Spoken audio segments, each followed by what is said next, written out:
Hello po mga ka-Jesnabs, kumusta po kayo?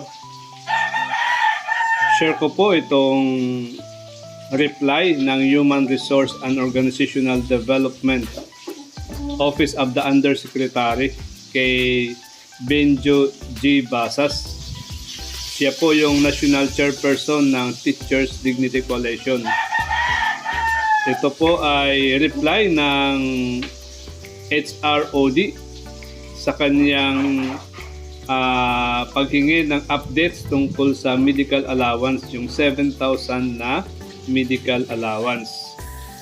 Ito, sabi niya dito ay, "Dear Mr. Basas, greetings from the Department of Education, DepEd.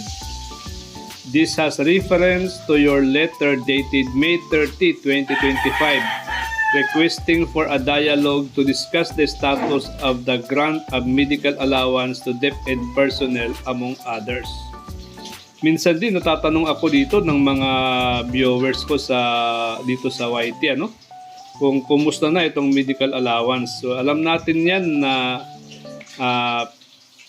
nasa pagpla-planning pa yung DepEd. Tingnan natin yung iba pang reply nila. Sabi dito, "Please be informed that the DepEd is already in the final stage of review of implementing rules and regulations on the grant of medical allowance in accordance with the Department of Budget and Management Circular number 2024-6. While the guidelines are set to be released, DepEd is willing to engage in a dialogue between representatives of the Teachers Dignity Coalition to discuss the provisions and other concerns of the TDC."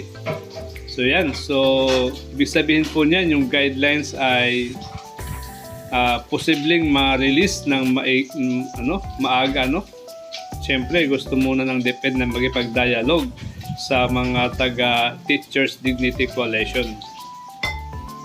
"This office, through the Employee Welfare Division, shall coordinate with you regarding the details of the meeting. Very truly yours, Wilfredo A. Cabral, Undersecretary."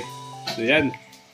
Yan po yung reply ng DepEd tungkol sa 7,000 na medical teaching allowance. Yung iba kasi gusto talaga cash na ibigay ito sa mga teachers.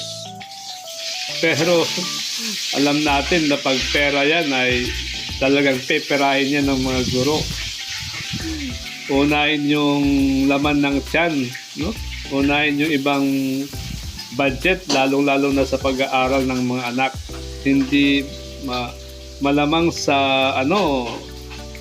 malamang na talagang hindi yan mapupunta sa medication ng mga teachers. So sana magkaroon ng magandang resulta na talagang pang-medical yung 7,000 pesos na yan, bigyan na rin yung ng ibang allowance yung teachers maliban dyan sa medical allowance, Pero sa ibang department talagang lumalabas na binibigyan na sila ng NCA about 7,000 pesos na medical allowance, pero wala pa namang nababalitan na talagang ibinibigay sa individual yung 7,000 pesos. So anyway, darating naman yung guidelines, so hintayin na lang tayo. Hanggang dito na lang po.